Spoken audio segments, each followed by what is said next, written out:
anh chị vợ chồng mới cưới cần không gian sống riêng tư thì đừng bỏ qua căn nhà này ngày hôm nay của Úc Phương nha.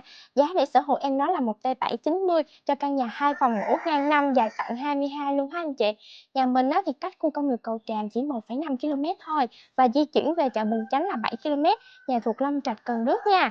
Rồi, mời anh chị tham khảo cái mẫu ngày hôm nay của Úc Phương nha.